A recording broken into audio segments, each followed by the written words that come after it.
پھر آگے سیاستدانوں نے کیا کیا؟ سیاستدانوں نے اپنے کاروبار کھولنا شروع کر دیے، اپنے دائیں بائیں والوں کو نوازنا شروع کر دیے، بڑے بڑے مہنگے پروجیکٹ لگانا شروع کر دیے، شرافیہ کو نوازنا شروع کر دیا. پھر وہ ایک الگ کہانی ہے. تو جب یہ خود جو ہے اپنے پاؤں پر کلاڑیاں مارتے ہیں، پھر یہ ایک وقت آتا ہے کہ پھر اسٹیبلشمنٹ کو جو ہے وہ آنا پڑتا ہے تاکہ ملک کی باغ دور سنبھالنے کے لیے. یہ کہنا کہ بانی پی ٹی آئی ایک طرف بات درست کر رہے ہیں، دوسری طرف وہ بات وہ اپنی طرف بھی درست کر رہے ہیں، وہ اگر اس کی بات پر سوالیہ نشان اٹھا رہے ہیں تو ان پر اپنے بھی سوالیہ نشان ہیں.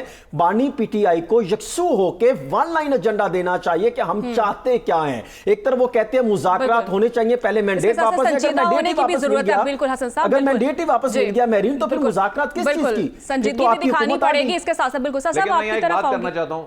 جی عادل صاحب میں ایک بات کرنا چاہتا ہوں جسٹ فیو سیکنڈز. یہ لیکن بانی پی ٹی آئی کا جو بیان ہے نا، اس نے نون لیگ کو پریشان ضرور کر دیا ہے، جس میں انہوں نے کہا جی بات چیت کرنا چاہتے ہیں، فوج بھی اپنا نمائندہ مقرر کرے. یقین کریں کہ نون لیگ کی صفوں میں بڑی ہلچل ہے اس بیان کے بعد. عدیل بھائی، نون لیگ تو آٹومیٹکلی اتنا پریشان ہے، ان کی صفوں میں آپ کہتے ہیں پریشانی، میں کہتا ہوں خطرناک حد تک خوف پھیلا ہوا ہے کہ اگر جو ہے معاشی حالات بہتر نہ ہوئے تو پھر ہمارے بیانیے تباہ. فارم 45 47 سے لے کے بیانیہ تباہ. کون سا بیانیہ شروع کیا گیا تھا؟ ملک کو نواز دو.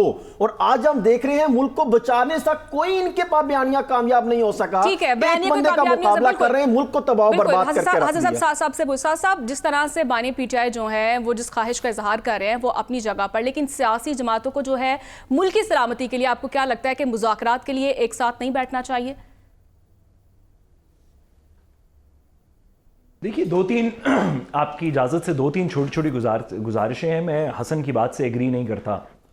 جی ماضی کے اندر بھی یہ جو بات ہے کہ صرف سیاستدان کو سیاستدان سے بات کرنی چاہیے، یہ بات کم از کم ماضی کے اندر تو سچ نہیں رہی.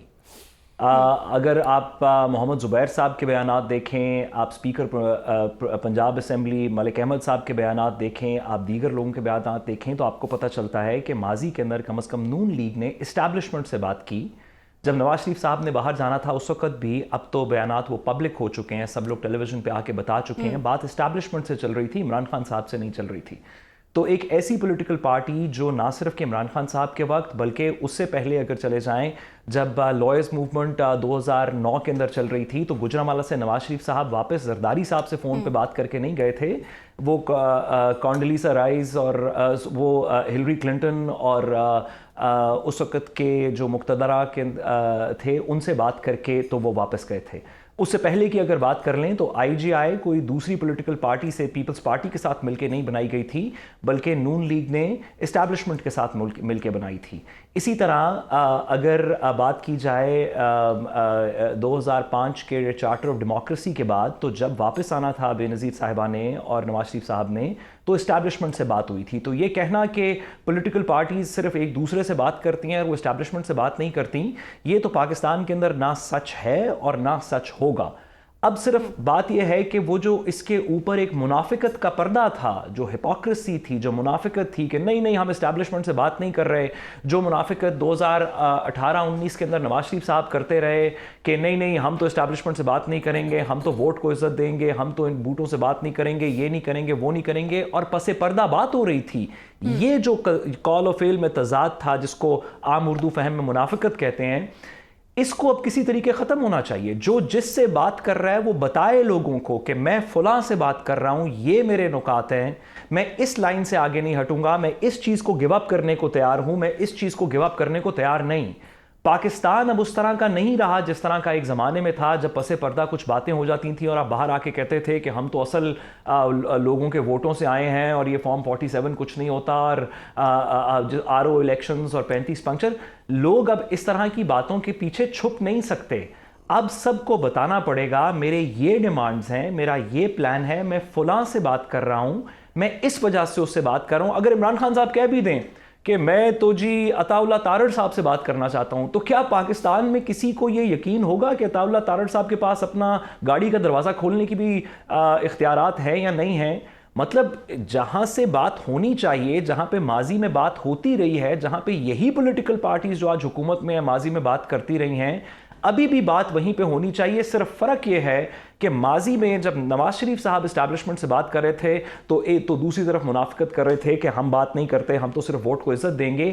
اب کم از کم عمران خان صاحب یہ کہہ رہے ہیں کہ میں ان لوگوں سے بات نہیں کروں گا جن کے پاس پاور نہیں ہے, میں اصل ریئل پاور سے بات کروں گا جو اس وقت حکومت جو اس وقت پاکستان کے اندر ہے. دوسری بات جس کے اوپر میں حسن صاحب سے ڈس ایگری کرتا ہوں کہ ماضی میں یہ بات درست تھی کہ آپ یہ کہتے تھے کہ ہم ریئل پاور کے ساتھ اگر بات کر رہے ہیں تو اس کا مطلب اسٹیبلشمنٹ تھا. اب اس ڈیفینیشن کو بھی تھوڑا سا بدلنا پڑے گا. ہم نے دیکھا کہ 2024 کے 8 فروری کے الیکشن کے بعد اب ریئل پاور کی ایک سے زیادہ ڈویژنز ہیں. ایک جو جنرل پبلک ہے, جو لوگ ہیں, جو گلی کے چوراہے کے اوپر آپ کو ملتے ہیں, جو سوشل میڈیا کے اوپر آپ کو ملتے ہیں, جو آپ کسی کے گھر چلے جائیں, ڈرائنگ روم میں چلے جائیں, کسی شادی بیاہ میں چلے جائیں, کسی جنازے پہ چلے جائیں, تو آپ کو لوگ ملتے ہیں جو ہر وقت پولیٹیکل کانورسیشن اور ڈسکورس کے اندر ہیں. ان کے ساتھ بھی بات کرنی پڑے گی. اب یہ نہیں ہو سکتا کہ عمران خان صاحب اگر صرف اسٹیبلشمنٹ سے بات کر لیں اور لوگوں کو آن بورڈ نہ کریں تو بھی یہ سسٹم نہیں چل سکتا. اب وہ پسے پردہ رہ کے ڈیلز ہونے والی کہانی ہو گئی بند. اب جن کے پاس پاور ہے, یعنی کہ جن کی طرف عمران خان صاحب اشارہ کر رہے ہیں, عمران خان صاحب کی پارٹی خود جو کہ سب سے بڑی پولیٹیکل پارٹی ہے, اور عوام جو اصل سرچشمہ ہے پولیٹیکل پاور کا, آئین کا, ان کی کوئی اکٹھی بات ہونی پڑے گی.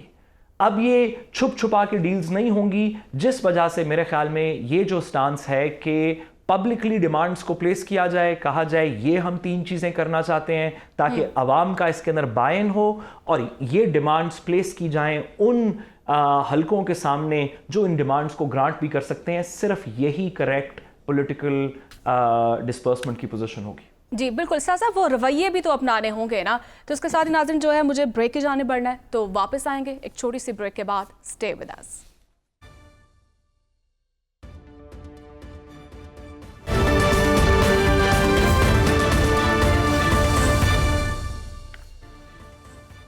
ویلکم بیک ناظرین. عوام اور حکومت بجلی کے بلوں کو لے کر دونوں پریشان ہیں, اور حکومت جہاں پر پریشان ہے وہاں پر عوام بھی پریشان ہے, اور حکومت چاہتی ہے عوام کے لیے ریلیف, اور جبکہ حکومت کو تجویز دی گئی ہے کہ 4000 ارب روپے تک کی کیپیسٹی پیمنٹ یکمشت یا پھر آئندہ 3 سے 5 برسوں کے لیے اکٹھی ادائیگیاں کرتی جائیں. لیکن اس میں اہم سوال یہ بھی ہے کہ آئی پی پیز کو خربوں کی ادائیگیاں جو ہے وہ ہمیشہ سے ایک سوالیہ نشان رہی ہیں. ماضی میں بھی ہم نے دیکھا آئی پی پیز کو لے کر ایک بڑا اسکینڈل سامنے آیا تھا سابق editor general of Pakistan Akhtar بلند رانا صاحب کی جانب سے, اور انہوں نے ہوشربا انکشافات کیے ہیں. کیا انہوں نے انکشافات کیے ہیں, پہلے وہ دیکھ لیتے ہیں. پاکستان میں بجلی مہنگی کیوں ہوتی ہے, اس کے پس پردہ اگر دیکھا جائے تو آئی پی پیز کا معاملہ سب سے امپورٹنٹ ہے جس کی بات چیت ہو رہی ہے.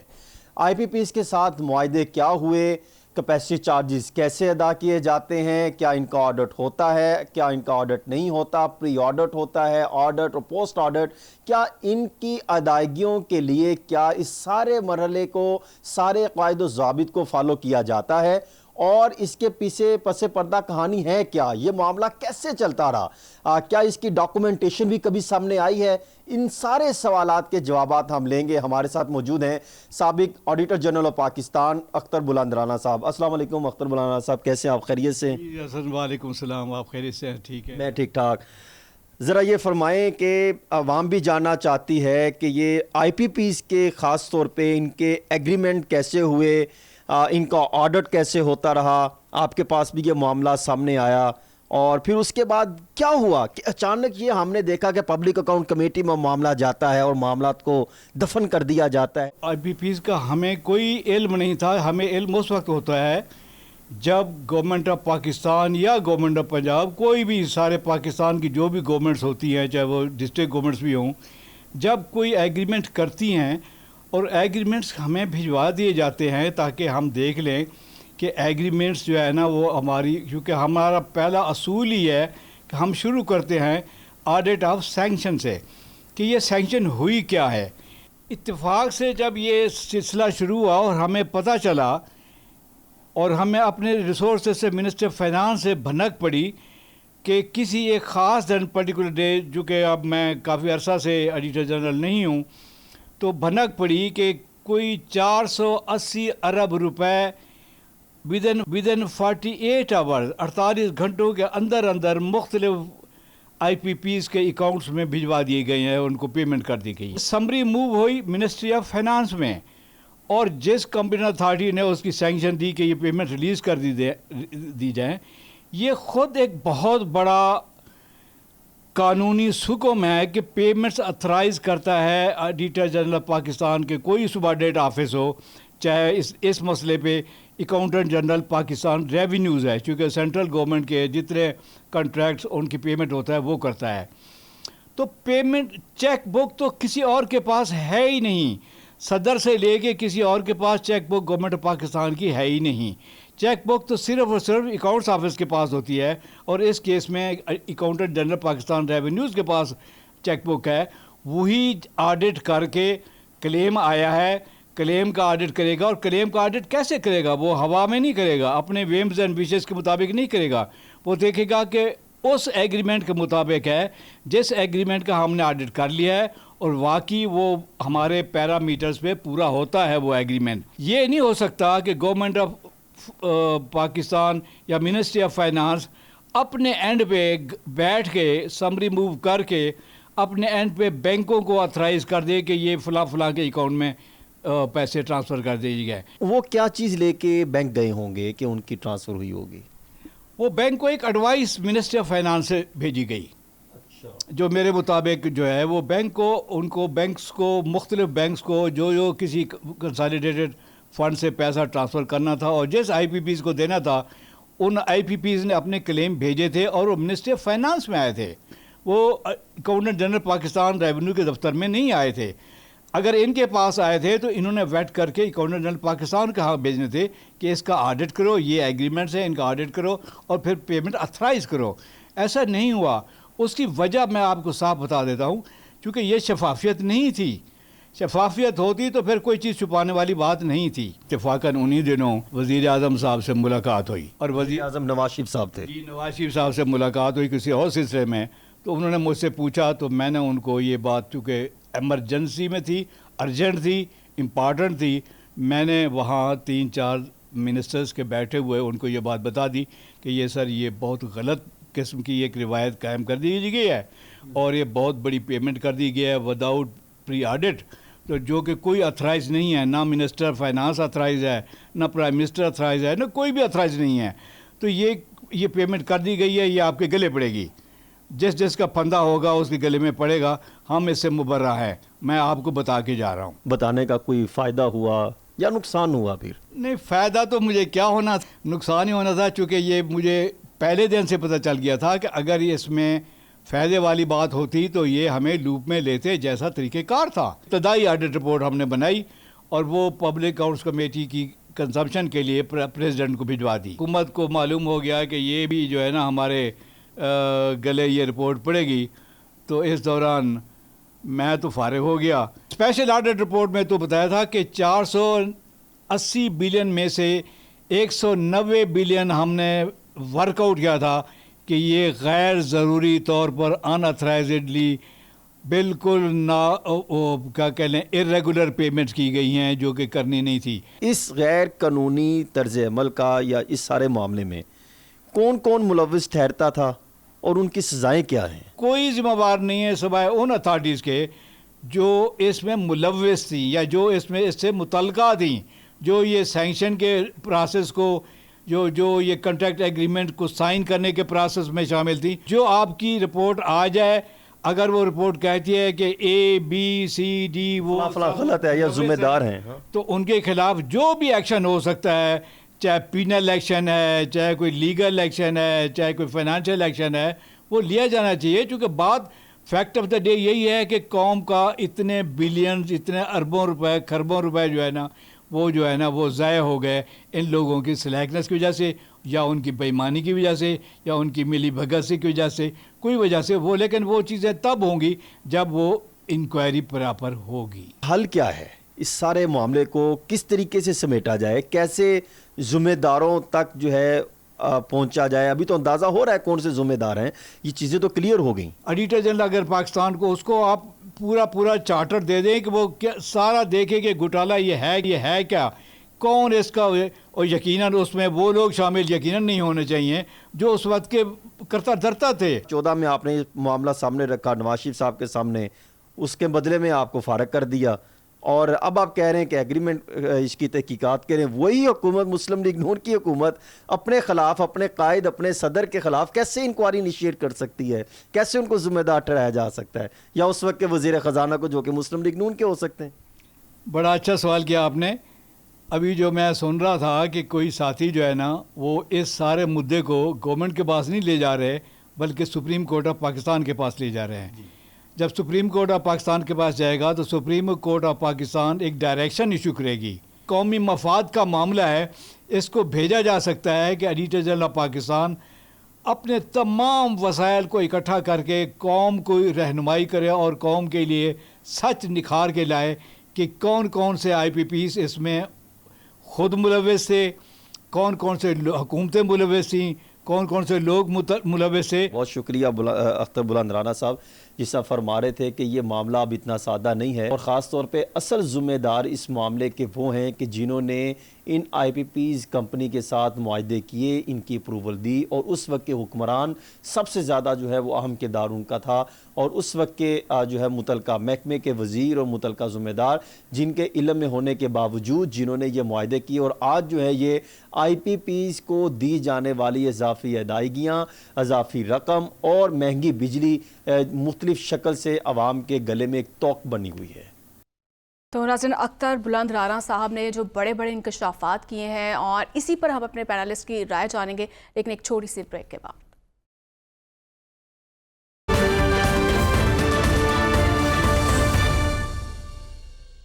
ویلکم بیک ناظرین. صاحب آپ کی طرف آؤں گی. جس طرح سے اختر بلند رانا صاحب یہ انکشافات کر رہے تھے, کیسے یہ ادائیگیاں ہوتی رہی, یعنی اس کا مطلب یہ ہوا نہ ہی کسی پالیسی, کسی قانون اور کسی آئین کو مد نظر ہی نہیں رکھا گیا. دیکھیے اختر بلند رانا صاحب سے اینڈ میں جو سوال حسن نے پوچھا, اور میرا خیال ہے اس سوال کا جواب ہمیں تلاش کرنا چاہیے. جس طرح اختر بلند رانا صاحب نے کہا کہ انہوں نے ان بے ضابطگیوں کا نواز شریف صاحب اس وقت کے پرائم منسٹر کو بتایا. اس وقت finance minister I believe Ishaq Dar صاحب تھے, جنہوں نے یہ پروسیسز آڈیٹر جنرل کا اختر بلند رانا صاحب کے بقول پورا نہیں کیا, اور اس کے باوجود آئی پی پیز کو وہ ادائیگیاں کر دیں جو اس وقت کے آڈیٹر جنرل کہہ رہے ہیں کہ غیر قانونی ہے. فائنانس منسٹری کی جس کی پاور نہیں تھی, اور وداؤٹ آڈیٹر جنرل اور پرائم منسٹر نے. تو میرا خیال ہے نواز شریف صاحب کیونکہ وزیر اعظم تھے اور اسحاق ڈار صاحب اس وقت کے فائنانس منسٹر تھے, تو ہمیں بہت سوچ کے کہ کس کا قصور ہے, کسی طریقے یہ بانی پی ٹی آئی کے اوپر یہ مقدمہ ڈال دینا چاہیے. بڑی اچھی بات ہے کہ اگر ہم بانی پی ٹی آئی کے اوپر یہ کسی طریقے یہ مقدمہ ڈال دیں تو میرا خیال ہے کہ بہت اچھا انصاف ہوگا, اور آئندہ سے آئی پی پیز کے اوپر اس طرح کے کام بھی نہیں کریں گے.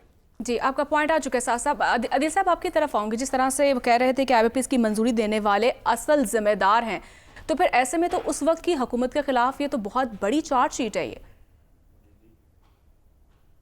دیکھیں, آئی پی پیز کے سارے معاملے کو دیکھا جائے نا, دستاویزات کا جائزہ لیں تو اصل مسئلہ آپ کے ملک میں ان 3 فیزز میں 94, 2002 اور 2015 میں, اصل مسئلہ ان تینوں فیز میں سے 2015 اور اس کے بعد کی صورتحال ہے.